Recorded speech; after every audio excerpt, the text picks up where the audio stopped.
let's talk about how we do this. We need a carrier file. There's only one rule with the carrier file. It can be anything. But whatever the carrier file is, it needs to be larger than the information that we're communicating. So if I say the secret meeting is at 3 o'clock, that's very few characters, and I can encode that inside the message as long as my message is more than that number of characters. Usually the ratio, especially when we're talking about images, is somewhere around 8 to 1. Our original message would be 1 kilobyte, and the carrier file would be 8 kilobytes at that point. That's about the ratio. It could be different for video. But we could, as a text file, we could use a text file to actually pass data back and forth. For instance, I could send you a message, and I could twist some of the letters up and maybe spell things wrong. Instead of typing of OF, I could type in UV. You know that that is of, but when I replace the O with the U at the beginning of the message, that sends you the first bit of the message. When I replace the V with the F, that gives you the second bit of the message, and so on down the line.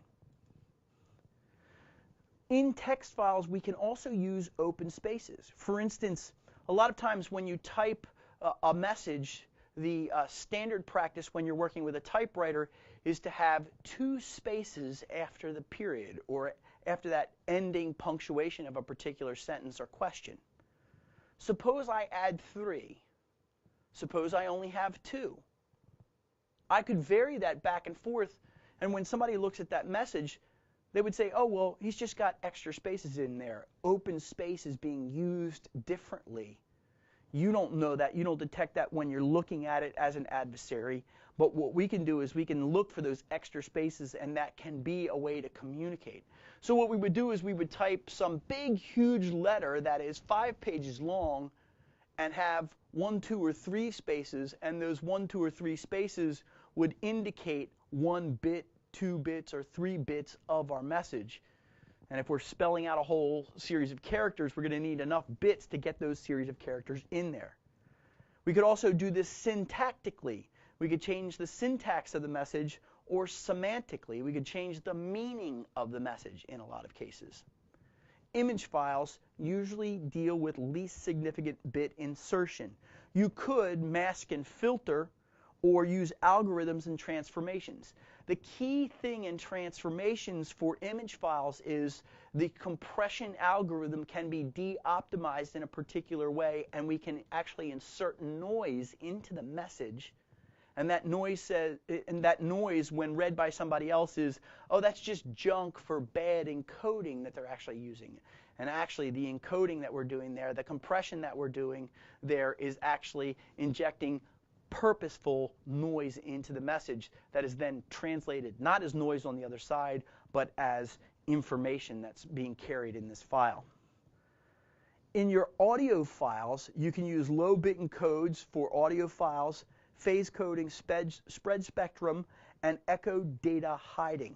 Literally, the amount of echo in my voice can be increased and decreased, giving an increase, meaning increase being a bit on and decrease being a bit off. So echo data hiding can be done across the message, and when somebody's listening to the message that's being said there, or maybe I'm singing a song, the amount of echo is insignificant or imperceptible to the individual's ear. The same thing happens with video transmissions. We can distort the video transmission just a little bit and manipulate it just a little bit so that the picture doesn't look quite right, but in order to discern whether that wasn't quite right, we'd have to have the perfect eye, which is unlikely. So what can we use as a tool? Well, there are all sorts of tools here. The 2 that I pay the most attention to, and if I was going to go work with Stego, would be Snow and Shy. We call it Camera Shy most times. But Snow is the big one out there. Now, I do want to say to you that you need to be really careful about having these tools, because the mere fact that you have the tool may indicate a certain pattern of activity. So if you feel like this is a risk, go watch the videos online about how to use these tools and don't download these tools yourself. Now, since I have 16 years experience in the security field and that it's known that I actually teach these particular tools and talk about these particular tools, for me to have them, it's reasonable. If this is your first entry into security, please be careful because that may be associated with a particular type of criminal behavior.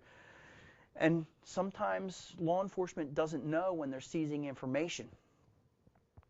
That's the Stego tools, and then we're going to dig a little bit deeper into Stag analysis and Stego in just a minute.